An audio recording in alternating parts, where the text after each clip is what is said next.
My name is Dr. Mojisola Odeku. In this video, I shall be giving you an overview of proper clinical service provision.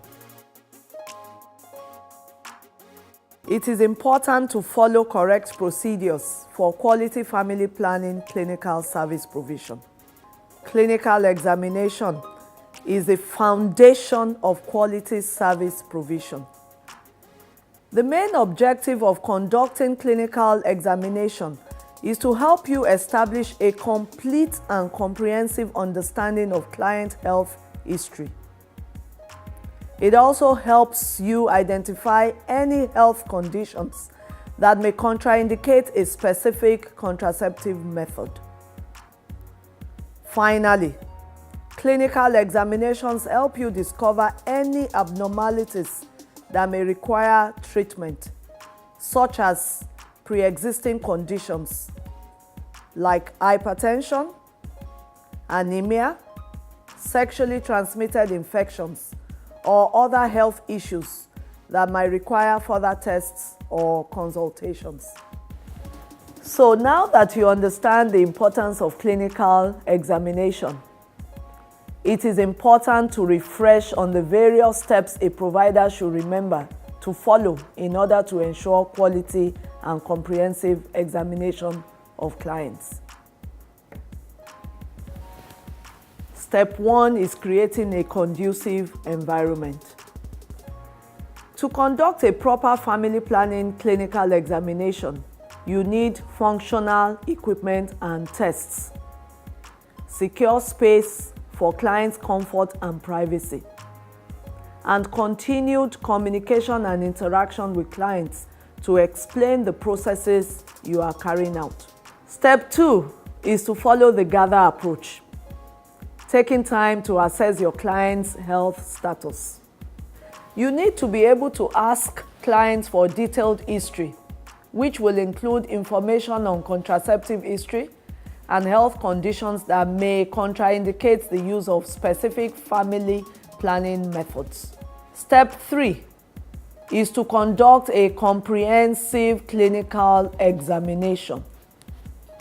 A comprehensive clinical examination involves 3 main parts: a general examination, a physical examination, and laboratory testing.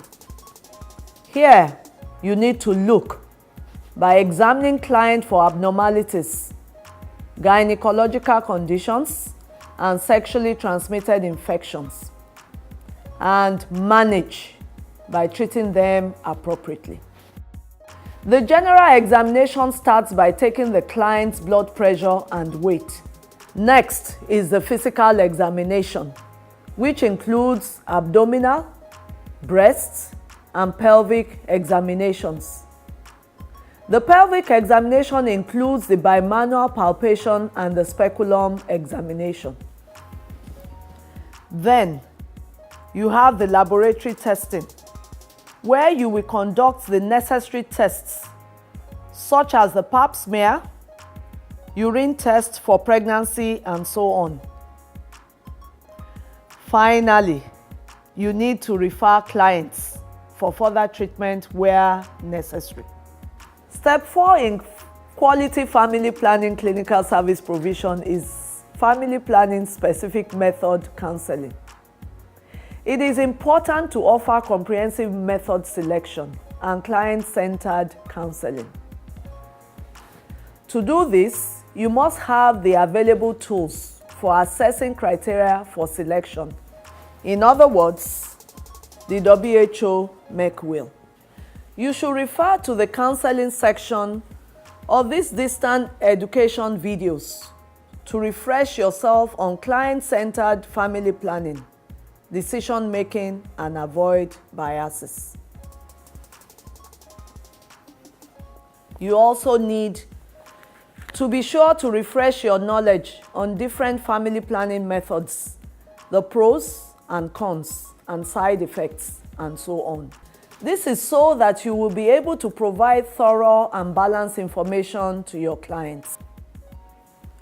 Finally, It is important to provide take-home materials or handouts when available if the client would like to know more about a specific method. Step 5 in quality service provision is method administration. Once the client has selected a method and consented to the procedure, you need to administer the chosen method.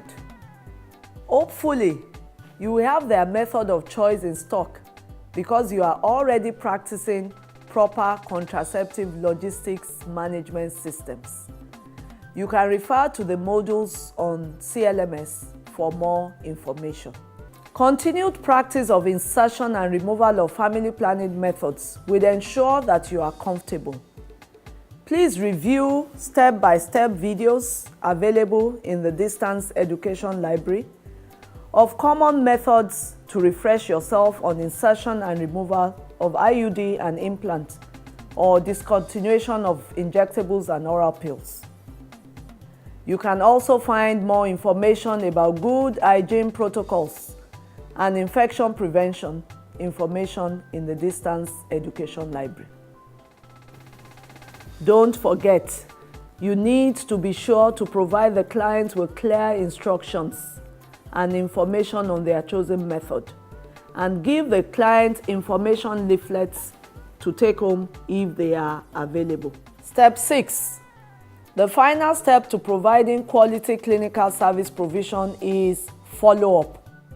It is necessary to remind clients about the need for follow-up and to encourage them to come back should they experience any side effects of complications. Schedule a follow-up appointment for the client if necessary. And don't forget to make sure to fill out all the data from the visits in the family planning register. You can refer to the CLMS module to learn more about doing this. One of the main barriers to quality family planning clinical services is time. The reality is that many providers face challenges of too many clients, not enough staff, and limited resources. Often, it may seem that there is not enough time to fulfill all your tasks whilst maintaining a high standard of service. Despite this challenge, it is important to find the time to conduct a comprehensive clinical examination and thus provide quality services to all clients. There are certain skills you can develop to help you improve organization and manage your time more efficiently.